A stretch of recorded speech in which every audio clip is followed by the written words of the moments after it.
감사합니다. 우리 오늘 주시는 말씀 같이 보겠습니다. 오늘 말씀은 민수기서 31장, 민수기 31장 13절부터 해서 24절까지 말씀 보겠습니다.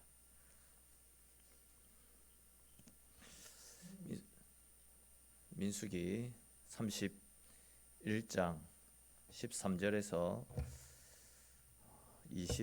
24절까지 말씀. 민수기 31장 13절에서 24절까지 말씀 우리 한 절씩 읽고 24절은 같이 읽겠습니다. 모세와 제사장 엘르아살과 회중의 지도자들이 다 진영 밖에 나가서 영접하다가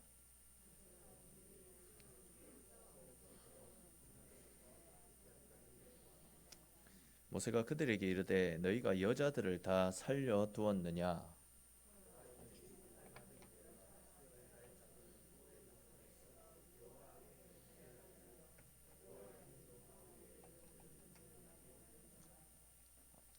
그러므로 아이들 중에서 남자는 다 죽이고 남자와 동침하여 사내를 아는 여자도 다 죽이고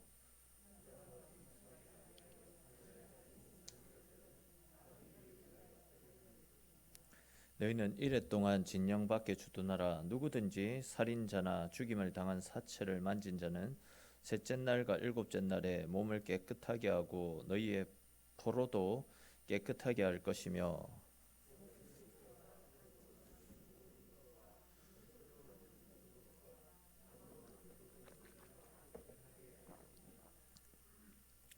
제사장 엘르아살이 싸움에 나갔던 군인들에게 이르되 이는 여호와께서 모세에게 명령하신 율법이니라. 불에 견딜 만한 모든 물건은 불을 지나게 하라. 그리하면 깨끗하려니와 다만 정결하게 하는 물로 그것을 깨끗하게 할 것이며 불에 견디지 못할 모든 것은 물을 지나게 할 것이니라. 너희는 일곱째 날에 옷을 빨아서 깨끗하게 한 후에 진영에 들어올지니라. 아멘. 지난 시간에 우리는 이스라엘이 드디어 가나안 정복 전쟁을 시작하는 것을 함께 살폈습니다. 이스라엘이 가나안 정복 전쟁을 함에 있어서 제일 처음 무찔러야 했던 적은 미디안 종족이었죠. 그 미디안 종족은 주술사 발람의 지시를 따라서 아립다운 여인들을 이용해서 이스라엘 남자들을 성적으로 범죄케 만들었습니다. 또 심지어 이스라엘의 진영 깊숙한 곳까지 들어와서 그곳에서 이스라엘 남자와 음행한 짓을 했고 또 그 음행을 벌였던 남자들에게 자기네들이 섬기는 우상을 섬기게 만들므로써 이스라엘을 향한 하나님의 크신 진노가 임하도록 만들지 않았습니까? 그 결과 이제 24,000이나 되는 엄청난 사람들이 전염병으로 죽게 되는 하나님의 심판을 받게 되었습니다. 이 하나님께서는 이스라엘 진영의 깊은 곳까지 치고 들어와서 당신의 백성들을 범죄케 하고 하나님의 진노를 불러오게 만들었던 그 미디안을 가나안 정복 전쟁의 첫 타켓으로 삼아서 그들을 쳐서 전멸하라라는 명령을 내리셨던 겁니다. 그 명령을 따라서 이스라엘의 각 지파에서 1,000명씩 뽑아서 총 12,000명의 군사가 미디안 정복 전쟁을 나섰습니다. 근데 이제 하나님께서는 이 전쟁은 이스라엘의 힘과 능력, 그들의 군사력, 그들의 무기로 싸우는 전쟁이 아니라 하나님을 의지하는 믿음, 그 믿음으로 싸우는 전쟁이다라는 사실을 가르쳐 주시기 위해서 전쟁 경험이 풍부했던 여호수아가 아니라 누구를 앞서 세우셨습니까? 대제사장의 아들 비느하스를 그 전쟁의 선두에 서게 하셨습니다. 또한 하나님의 임재를 상징하는 법궤를 앞세워서 미디안 정복 전쟁을 행하라라고 말씀하셨죠. 원래대로라고 한다면 전쟁에 능한 용사 여호수아를 앞에 세우고 칼과 창을 앞세워서 전쟁에 나아가야 되는데 이 전쟁은 하나님께 속한 전쟁임을 알리기 위해서 평소와 달리 비나스를 앞세우고 칼과 창이 아니라 하나님의 임재를 상징하는 법궤를 앞세우고 전쟁에 나가라 라는 말씀을 하셨죠. 그리고 그 명령을 따라서 이스라엘이 미디안을 치러 나아갔을 때에 이스라엘은 단 한 사람의 사상자도 일어나지 않고 수십만 명에 달하는 미디안의 모든 군사들을 다 물리칠 수 있었고 모든 성읍들을 다 차지할 수 있었습니다. 이렇게 큰 성공을 거둔 이스라엘 백성들은 그들이 전쟁에서 사로잡았던 포로들과 또 수없이 많은 전리품들을 챙긴 채 기분 좋게 이스라엘의 진영으로 돌아왔습니다. 그러자 이제 모든 백성들이 크게 기뻐하면서 진영 밖으로 나와 그들을 맞이해 주었습니다. 자, 그런데 이제 오늘 본문 14절 말씀 우리 같이 한번 읽어봅시다. 14절 말씀 같이 읽겠습니다. 모세가 군대의 지휘관 곧 싸움에서 돌아온 천부장들과 백부장들에게 노하니라. 아멘. 자, 말씀을 보시면 이스라엘이 미디안을 크게 물리치고 또 많은 포로들과 전리품들을 취해서 돌아오는 것을 보고 모두가 기뻐하는 상황 아닙니까? 근데 이제 보시면 모세는 그 모습을 보고 오히려 크게 화를 내고 있었다라고 말씀을 하고 있습니다. 자, 여러분, 그렇다면 모두가 이렇게 이스라엘의 승리를 보며 함께 기뻐하는 상황 속에서 왜 유독 모세만큼은 이 상황을 기뻐하지 않고 오히려 크게 화를 내었던 것이겠습니까? 우리 이와 관련해서 오늘 본문 15절, 16절에 기록된 말씀을 같이 한번 읽어봅시다. 15절과 16절 말씀 같이 읽겠습니다. 모세가 그들에게 이르되 너희가 여자들을 다 살려두었느냐? 보라, 이들이 발람의 꾀를 따라 이스라엘 자손을 부올의 사건에서 여호와 앞에 범죄하게 하여 여호와의 회중 가운데에 연병이 일어나게 하였느니라. 아멘. 자, 보시면 모세가 이렇게 화를 내었던 이유가 주술사 발람의 꾀를 따라서 이스라엘 사람들이 유혹당합니다. 그리고 성적으로 범죄를 저지르게 되었습니다. 그것뿐만이 아니라 우상숭배의 죄를 저질렀습니다.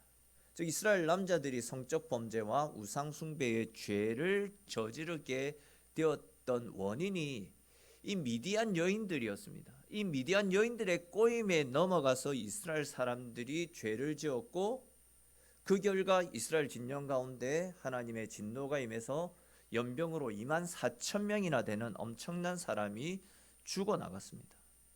이 여인들 때문에 이스라엘이 멸망할 수도 있었다라는 거죠. 그런데 이 죄의 학은 우리를 망하게 만들 뻔했던 이 여인들을 왜 살려두었느냐? 모세는 이 여인들이 지금 살아있는 그 상황 때문에 화가 났다라는 겁니다. 사실 당시 이스라엘 백성들은 이 전쟁을 단순한 정복 전쟁 그 정도로만 생각하고 있었습니다. 다시 말해서 미디안 민족은 가나안을 정복하기 위해서 반드시 무너뜨려야만 했던 적이다. 이 정도로만 생각했고 그렇게 그들을 이겼기 때문에 그들이 소유한 모든 것을 차지하고 여인들은 포로로 끌고 오는 것을 당연한 것이다. 이스라엘 사람들은 그렇게 여겼더랬습니다. 그래서 그들은 당시에 행해졌던 다른 전쟁의 관례처럼 전리품들을 취했고 여인들을 포로로 잡아와서 자기들의 노예로 삼거나 첩으로 삼으려고 했던 겁니다. 근데 이제 하나님께서 이스라엘에게 이 명령을 하라고 하신 이유는 그것이 아니었습니다. 하나님은 이스라엘을 이렇게 성적으로 유혹해서 우상 숭배의 죄를 짓게 만들었던 이 여인들을 징계함을 통해서 다시는 이스라엘의 걸림돌이 되지 못하도록 이스라엘의 걸림돌을 다 제거하려고 이 전쟁을 하라라고 명령하셨던 겁니다. 또한 훗날 미디안의 씨가 이스라엘의 걸림돌이 되지 못하도록 모든 남자들도 남김없이 다 죽여야 된다라는 말씀을 하셨던 겁니다. 좀 더 자세히 말씀드리면 지금 이스라엘이 포로로 끌고 왔던 이 미디안 여인들 중에는 이스라엘의 남자를 깨워서 성적인 범죄와 우상 숭배를 하게 했던 여인들이 즐비한 상황입니다.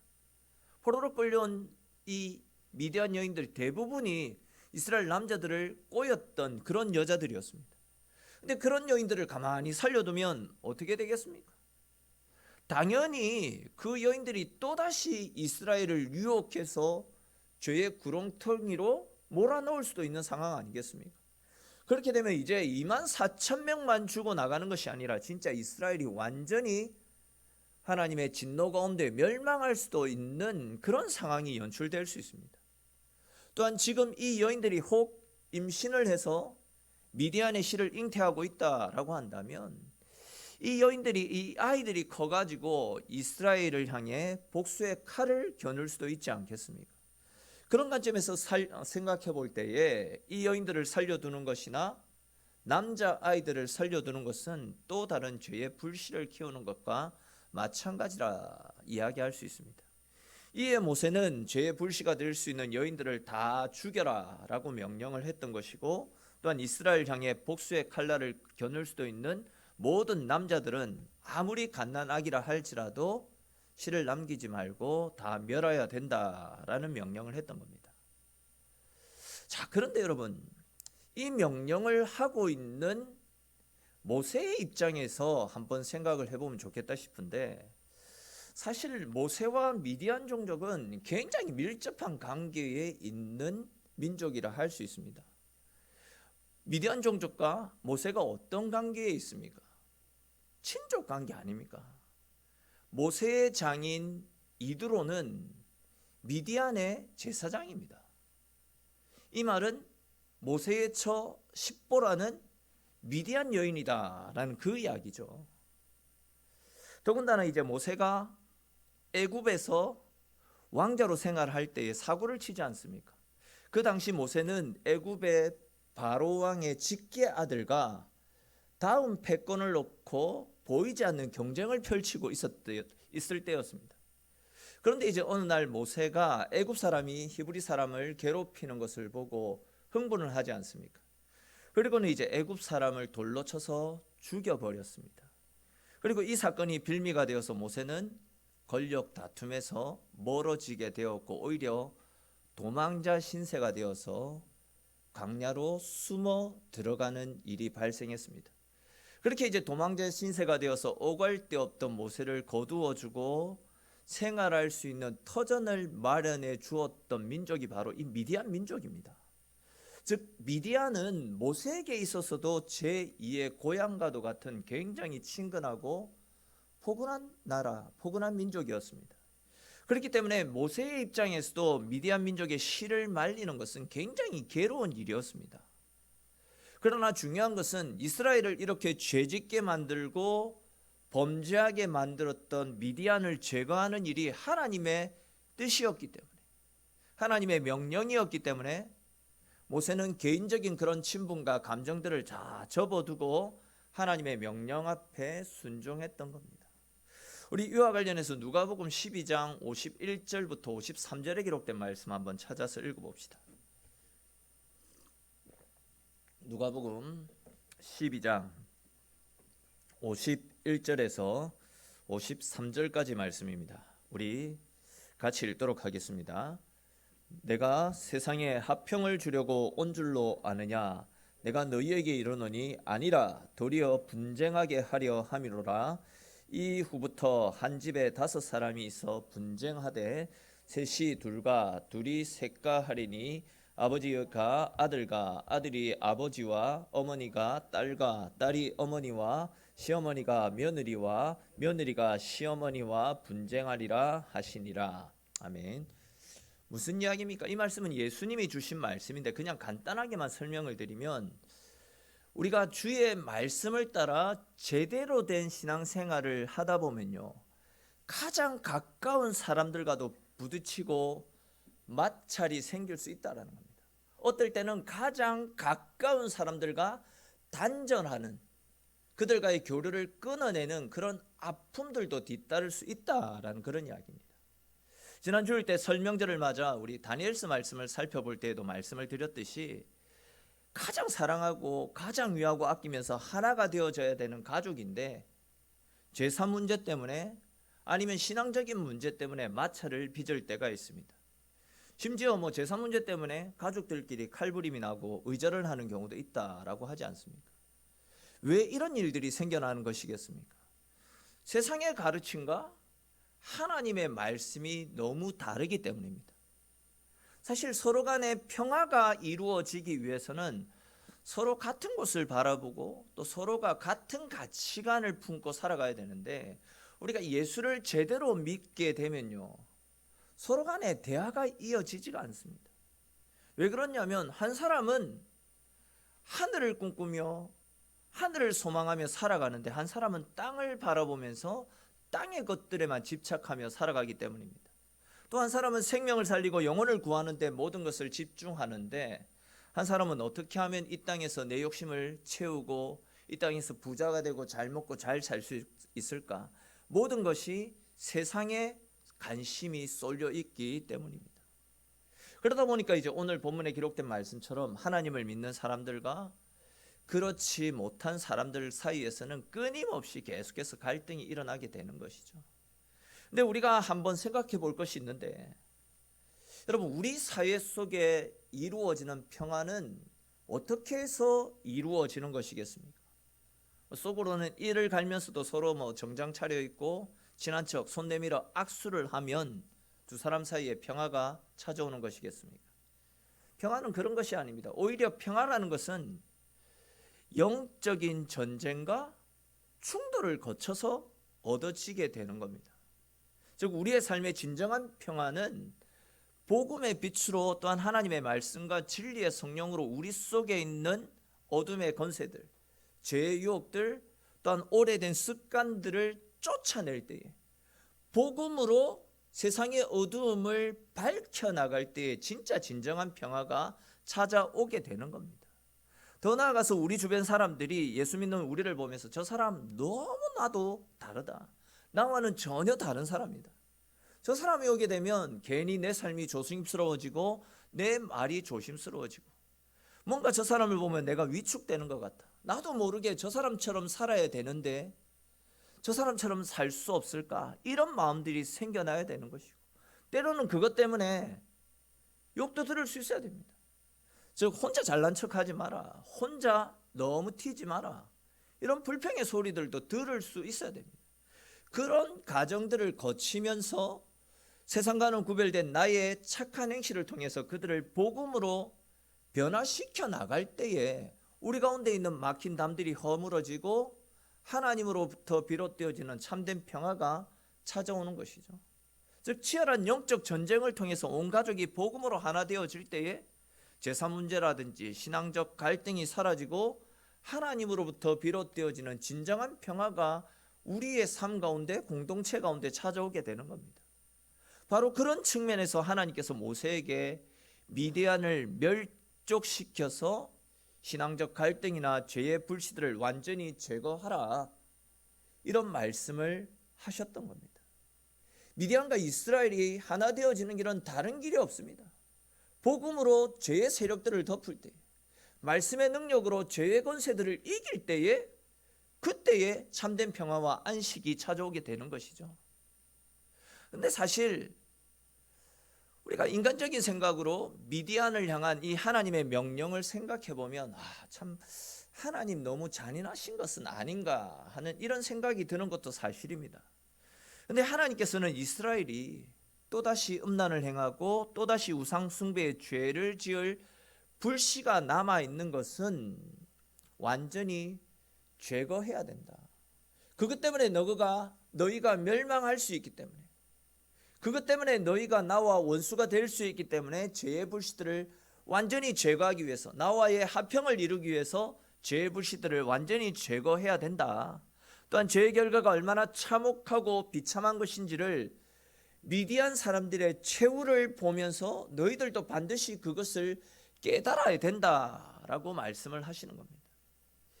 이것을 깨닫지 못하면, 이것을 훈련받지 못한다라고 한다면 이스라엘이 곧 가나안에 들어가게 되지 않습니까? 그리고 그 가나안에 들어가게 되면 가나안이 가져다주는 달콤한 유혹들을 절대 이겨나갈 수가 없습니다. 죄와 타협하면 금방 하나님과 원수가 되고, 그렇게 금방 하나님과 원수가 되면 하나님의 도우심을 받을 수 없기 때문에 하나님의 도우심을 받을 수 없는 이스라엘은 너무나도 무기력해지고 마는 것입니다. 바로 그런 측면에서 하나님은 죄의 불씨가 될 만한 것들은 완전히 제거해야 됨을 계속해서 말씀하셨던 겁니다. 사실 많은 사람들이 죄를 우습게 생각합니다. 내 스스로가 죄를 컨트롤할 수 있다, 죄를 가볍게 여긴다라는 거죠. 그러나 우리는 절대 우리의 힘으로 죄를 컨트롤하고 죄를 다스릴 수가 없습니다. 도박에 빠지는 사람들이라든지 음란한 일을 행하는 사람들, 또 도둑질이나 강도짓을 하는 사람들을 가만히 보게 되면 그들도 처음부터 그런 사람들은 아니었습니다. 처음에는 이것이 나쁜 일이다, 이렇게 해서는 안 된다, 자기들도 그것을 알고 자기 스스로가 죄를 컨트롤하려고 나름대로 노력을 기울이며 살아갔습니다. 근데 이제 시간이 지나면서 자기도 모르는 사이에 죄에 익숙해져 버렸고, 또 더 많은 쾌락과 더 많은 유익을 얻기 위해서 죄에 대한 경계를 풀고 죄 가운데 빠져 생활을 하고 있더라는 겁니다. 예전에 어떤 분의 그 간증을 들었었는데, 그분은 나름 열심 있는 신앙인이었다라고 합니다. 근데 이제 그분이 다니는 회사에 회식이 자주 있었던 모양입니다. 처음에는 뭐 술을 피하기 위해서 회식 그런 데에 가지 않았었는데, 계속 그러다 보니까 사람들 눈치가 보이는 겁니다. 그래서 이제 자기는 절대 술을 먹지 않고 안주만 먹다가 분위기만 맞춰주고 와야지, 그렇게 되면 이제 다른 사람들 앞에서 내 삶이 본이 되어져서 전도하기에도 유익하겠지, 이런 생각으로 회식 모임에 한 번씩 참석을 했다라고 합니다. 처음에는 진짜 사람들과 어울리고 그런 모임을 통해서 술도 먹지 않는 구별된 모습을 사람들에게 보여줌을 통해 전도의 문을 열겠다라는 좋은 취지로, 좋은 생각으로 그 술집을 출입을 했었는데, 어느 순간 자기도 모르게 입속으로 술이 한 잔씩 한 잔씩 들어가더라는 겁니다. 그러다가 이제 술을 마시는 즐거움을 알게 되었고, 그때 누리는 쾌락이 너무 좋아가지고 접대부까지 부르게 되고, 또 그것이 익숙해지다 보니까 그 여인들과 더불어서 잠자리까지 가지게 되더라는 겁니다. 한순간 죄와 타협해버리니까, 한순간 무너져버리니까 그 이후로는 눈 깜짝할 사이에 내가 잠식되어 버리더라는 겁니다. 또 몇 년 전에 그 미성년자들에게 성학대를 해서 그것을 영상으로 찍어 불법 사이트에 올림을 통해서 돈을 많이 벌었던 그 일당들이 잡혀서 뭐 세상적으로 사회적으로 큰 이슈가 되지 않았습니까? 그분들을 그들을 기억하고 계시는지 모르겠는데, 그들 대부분이 학생이라는 신분을 가진 평범한 일반인들이었습니다. 그러다 보니까 이제 처음 그 범죄를 시작할 때에는 이래서는 안 되는데 양심의 가책을 많이 느끼고 주저하기도 했는데, 근데 어느 순간 고삐 풀린 망아지처럼 자신을 통제할 수 없고 더 높은 수의 어떤 쾌락을 얻기 위해서 물불을 가리지 않는 괴물로 변해버린 자기 자신을 발견하게 되더라는 겁니다. 그리고 자기 스스로도 놀래가지고 그 일을 멈춰보려고 했었는데 자기 의지대로 그 일이 안 되더라, 그런 인터뷰를 했던 기억이 나거든요. 여러분, 무슨 이야기인 것 같습니까? 죄는 우리가 통제할 수 없다라는 이야기 아니겠습니까? 죄는 우리가 다스릴 수 있는 것이 아닙니다. 죄 뒤에는 그것을 통해서 우리를 멸망으로 이끌어가는 사탄의 권세가 두 눈을 시퍼렇게 뜨고 죄를 통제하고 있습니다. 그러다 보니까 우리의 의지와 우리의 노력으로 죄를 이긴다, 이건 거의 불가능에 가까운 일이다라고 할 수 있습니다. 사실 우리들의 힘으로 죄를 다스리고 죄를 이길 수 있다라고 한다면 예수님이 이 땅에 오실 이유가 없습니다. 우리를 위해서 십자가에서 죽어주실 이유가 전혀 없습니다. 그것이 안 되기 때문에 예수님이 이 땅에 오셨고, 그것이 안 되기 때문에 예수님이 우리를 위해서 죽어주신 것 아닙니까? 즉 예수님의 보혈이 아니면 우리는 결코 죄를 이길 수 없습니다. 달리 표현하면 우리는 죄의 권세를 이길 수 있는 죄보다도 더 강력한 예수님을 통해서만 죄를 이길 수 있다라는 이야기입니다. 그렇습니다. 여러분, 우리의 힘으로는 절대 죄의 유혹을 이길 수 없습니다. 그러나 예수님을 우리의 중심에 모실 때에 우리를 유혹하는 사단의 권세, 죄의 유혹들을 담대하게 물리칠 수 있습니다. 즉 우리를 넘어지게 만드는 죄의 유혹을 이길 수 있는 길은 예수 그리스도, 그 예수님을 내 삶의 중심에 모시고 예수 그리스도를 붙잡고 그분과 함께 동행하며 살아가는 것, 즉 24시간 주님을 붙잡고 그분만을 바라보면서 주님께 내 삶을 맡겨야 됩니다. 즉 예수 그리스도의 힘과 권세를 의지해서 악한 사탄의 권세에 맞서야지만 죄의 유혹들을 물리칠 수 있다라는 겁니다. 그것이 바로 시시탐탐 우리를 치고 들어오는 죄의 유혹으로부터 우리 자신을 지키고 교회와 공동체를 지켜나갈 수 있는 비결이 되어지는 겁니다. 잘 아시겠지만 예수님께 붙들려서 살아가는 사람, 성령의 능력을 힘입고 그 능력으로 살아가는 사람은 절대 사탄의 권세가 그 영혼을 무너뜨릴 수가 없습니다. 사랑하는 성도 여러분, 죄의 권세, 죄의 유혹을 이기기가 힘드십니까? 수시로 죄의 권세 앞에 굴복한 채 하나님의 자녀다운 삶을 살지 못한 채 너무나도 무기력하게 넘어지고 있지는 않습니까? 여러분 공감하시겠지만 이미 병이 들고 나서 치료하는 것은 어렵습니다. 그렇기 때문에 우리는 병이 들기 전에 미리미리 예방을 해야 됩니다. 죄의 유혹으로부터 우리를 지켜나가는, 즉 죄로부터 우리를 예방하는 길이 무엇이겠습니까? 예수님을 중심에 모시고 예수님으로 내 삶을 가득히 채우는 겁니다. 예수님이 내 중심에 꽉꽉 차 있을 때의 죄의 권세들이 예수님으로 말미암아 감히 우리의 삶에 침범할 수 없습니다. 그러나 우리 속에 예수님이 아닌 세상 것들이 치고 들어온다면 사탄이 그것들을 틈타서 우리의 삶에 침범해 오고, 그러다 보면 우리는 서서히 죄와 타협한 채 무너지고 마는 겁니다. 죄를 이기는 길은 오직 예수 그리스도로 우리의 삶이 충만해질 때 죄의 권세, 죄의 유혹들을 이겨나갈 수 있는 겁니다. 그러므로 여러분 예수님을 중심에 모시고 주님과 함께하는 삶을 살아가십시오.